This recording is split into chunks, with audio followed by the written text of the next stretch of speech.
Nifty का top gainer है 6% के आसपास के उछाल के साथ। जो नतीजे आए थे उसमें मुनाफे का आंकड़ा कम दिखा था, लेकिन उसमें 742 करोड़ रुपए का इम्पेयरमेंट खर्च था। उसके चलते मुनाफे में हमें गिरावट देखने को मिली थी। इम्पेयरमेंट खर्च अगर आप हटा दीजिए तो उसके बाद नतीजे बहुत ही अच्छे थे। खासतौर से आय के फ्रंट पर हमें अच्छी ग्रोथ दिखी है। मार्जिन की बात करें या फिर एबिडा की बात करें तो वहाँ पर बढ़िया ग्रोथ है। और अब नतीजों पर बातचीत करने के लिए हमारे साथ जुड़ गए हैं डॉक्टर रेड्डीज के CFO पराग अग्रवाल। पराग जी, बहुत शुक्रिया समय देने के लिए। टीना स्वदेश पर बहुत स्वागत है। सबसे पहले थोड़ा सा यही समझना चाहेंगे जो इम्पेयरमेंट खर्च का जो असर आया नतीजों पर। बाकी तो ओवरऑल देखिए नतीजे काफ़ी अच्छे रहे हैं और आज बाजार उसको रेस्पेक्ट भी कर रहा है। थोड़ा सा इम्पेयरमेंट वाला जो इश्यू था उसको लेकर थोड़ा सा और कुछ हमसे डिटेल शेयर करना चाहेंगे, थोड़ा हाईलाइट करेंगे उसको। हाँ, देखिए, पहले मैं आपको कुछ की हाइलाइट्स बताना चाहूंगा इस साल की और क्वार्टर की। हमारी रेवेन्यू ग्रोथ, जैसा आपने कहा, स्ट्रॉन्ग डबल डिजिट ग्रोथ रही है और ये ग्रोथ सारे मार्केट्स में और सारे रीजन्स में है। सिर्फ PSEI बिजनेस में थोड़ा डिक्लाइन है जो कि बेस इम्पैक्ट की वजह से है। जहां तक पैट का सवाल है, हमारा पैट कुछ इम्पेयरमेंट चार्जेस की वजह से इम्पैक्ट हुआ है, which we took this quarter, और पिछले साल में भी कुछ इम्पेयरमेंट्स थे। लेकिन अगर आप बिफोर इम्पेयरमेंट देखेंगे तो हमारी PAT growth healthy double digit में है। और उसके अलावा मैं कहना चाहूंगा कि हमारा ऑपरेटिंग मार्जिन लगभग 24% है, जो कि बहुत हेल्दी है, और रिटर्न ऑन कैपिटल एम्प्लॉयड भी इसी लेवल पर है। जी सर, हम ये भी समझना चाहेंगे पराग जी कि आपके नॉर्थ अमेरिका कारोबार में अगर देखें तो वहाँ पर सालाना आधार पर अच्छी ग्रोथ देखी गई। करीब 14% की ग्रोथ हमने वहाँ पर आपके नॉर्थ अमेरिका कारोबार में भी देखी। क्या कुछ फैक्टर्स थे जिसकी वजह से ये ग्रोथ दिखी है? कहाँ से कंट्रीब्यूशन मिला? नॉर्थ अमेरिका बिजनेस में काफी अच्छा साल गया हमारा। ओवरऑल 6% ग्रोथ है और फोर्थ क्वार्टर में 14% ग्रोथ है। और ये हमने न्यू प्रोडक्ट लॉन्चेस की वजह से ये ग्रोथ हुई है। जो दो मेजर प्रोडक्ट मैं इसमें बताना चाहूंगा वो है वेसोप्रेसिन इंजेक्शन और दूसरा आइकोसेपेंट कैप्सूल्स। ये दोनों हाई वैल्यू लॉन्चेस थे और दोनों सक्सेसफुल लॉन्चेस थे।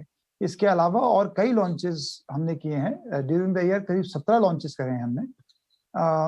ओवरऑल प्राइस इरोजन इस मार्केट में अभी भी हाई है, डबल डिजिट में है। लेकिन चूंकि हमारे न्यू प्रोडक्ट लॉन्चेस काफी स्ट्रांग रहे और दूसरा जो बेस पोर्टफोलियो है उसमें हमारा शेयर गेन भी काफी अच्छा रहा, इस वजह से कुल मिला के हमारी ग्रोथ नॉर्थ अमेरिका बिजनेस में काफी स्ट्रांग रही है। मैं आपको बताना चाहूंगा कि पिछले 10 क्वार्टर्स में से 8 क्वार्टर्स में हमने अपने बिजनेस को ग्रो किया है और इस साल हमारा बिजनेस $1 बिलियन क्रॉस कर गया है, जो कि लास्ट टाइम 2016 में हुआ था। तो ये काफी बड़ा माइलस्टोन है हमारे लिए। पराग जी, एक और बहुत क्रूशियल चीज़ थी आपके लिए। रूस का आपका जो बिजनेस है, क्योंकि यूक्रेन युद्ध के चलते कहीं ना कहीं डर था कि शायद थोड़ा सा डिसरप्शन आ सकता है। हालांकि वहाँ बहुत ही सॉलिड 24% के आसपास की आपने ग्रोथ दर्ज की है। ये बताइए, क्या कुछ आपने मार्केट शेयर भी गेन किया है क्या वहाँ पर? रशिया बिजनेस में हमारा जो पहली बात तो मैं आपको बताना चाहूंगा कि जब ये कॉन्फ्लिक्ट स्टार्ट हुई थी रशिया यूक्रेन की, तो थोड़ा बाइंग ज्यादा हुई और उस वजह से थोड़ा स्टॉकिंग अप हुई है, जिसका थोड़ा इम्पैक्ट है इस क्वार्टर में।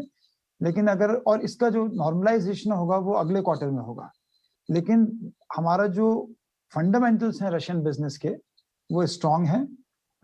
हम काफी टाइम से रशिया में ऑपरेट कर रहे हैं और अभी हमारे ऑपरेशंस में डिस्पाइट दिस कॉन्फ्लिक्ट किसी तरह का डिसरप्शन नहीं हुआ है, क्योंकि हम लोग मेडिसिन सप्लाई करते हैं और हम लोग पूरी तरह से पेशेंट्स और कस्टमर्स पे फोकस रहते हैं कि किसी भी तरह से डिसरप्शन नहीं होना चाहिए।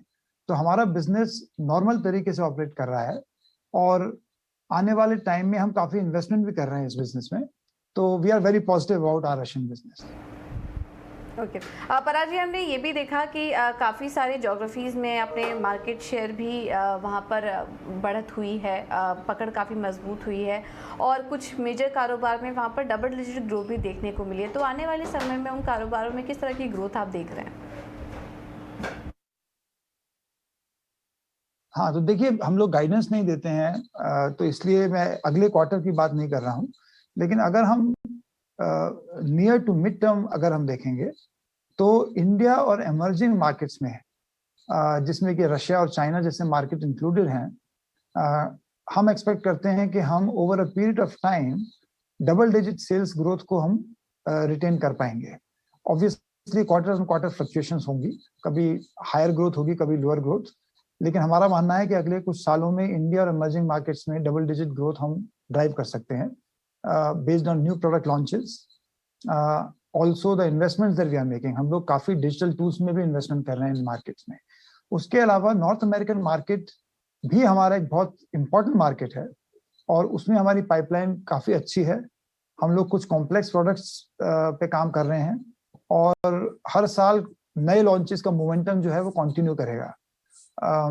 तो मैं यही कहूंगा कि हमारे ओवरऑल जो ग्रोथ आएगी वो इंडिया और इमर्जिंग मार्केट्स में ज्यादा आएगी, लेकिन नॉर्थ अमेरिकन मार्केट और यूरोप भी काफी इंपॉर्टेंट मार्केट्स हैं और उसमें भी ग्रोथ आएगी, ये हमारा मानना है।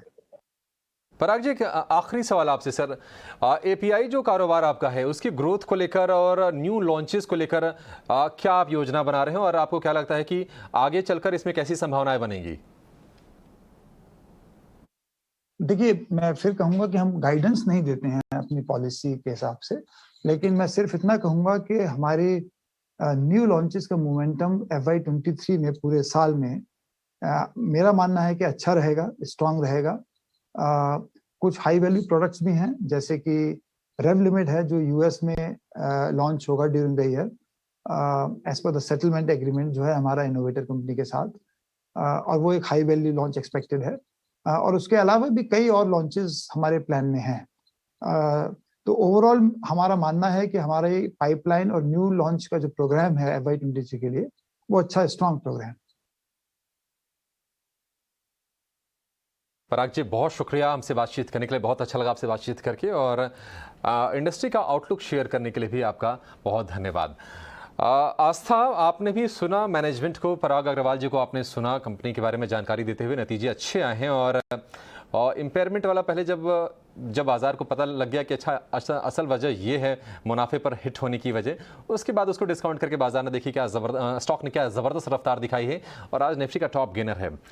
पिछला एक साल अगर हम देखें फार्मा स्टॉक्स के लिए तो बहुत अच्छा नहीं रहा, अपने हाई से बहुत नीचे आए स्टॉक्स। और डॉक्टर रेड्डीज, आज की चाल के बाद आपको क्या लग रहा है कि अब ये जो लेवल है खरीदने के लिए ठीक है या फिर थोड़ा संभल के भी ट्रेड करना चाहिए? बेसिकली देखा जाए तो आज बहुत बढ़िया तेजी हम इस काउंटर पे देख रहे हैं, क्योंकि लगभग 7% की तेजी है और 4100 के आसपास, इनफैक्ट 4200 के आसपास का प्राइस है। मेरे हिसाब से थोड़ा सा ये ठंडा होता है या थोड़ा सा और डिप आता है, क्योंकि इतना बड़ा जब राइज आता है तो हो सकता है कि एक हमें डिप भी देखने को मिले। तो तभी मैं ज्यादा पॉजिटिव रहूंगी इस कंपनी की स्टॉक को खरीदारी करने में। काफी ज्यादा बेहतरीन लग रहे हैं और मेरे हिसाब से आगे जाते हुए भी जो कैश जनरेशन है वो कंपनी का सॉलिड रहना चाहिए। तो मेरे हिसाब से लॉन्ग टर्म भी अच्छा है, शॉर्ट टर्म में खरीदारी करें और कुछ और खरीदारी करनी मैं ज्यादा सलाह दूंगी, क्योंकि मेरे हिसाब से जो इन्होंने लॉन्चेस वगैरह करे हैं यूएस में वो भी काफी बड़ा मोमेंटम पकड़ते हुए हमें नजर आएंगे टाइम में। तो वो भी पॉजिटिव है कंपनी के लिए, और कंपनी अपना जितने भी बिजनेसेस है उसमें बिल्कुल ग्रोथ तो यहाँ पे दिखाई रही है।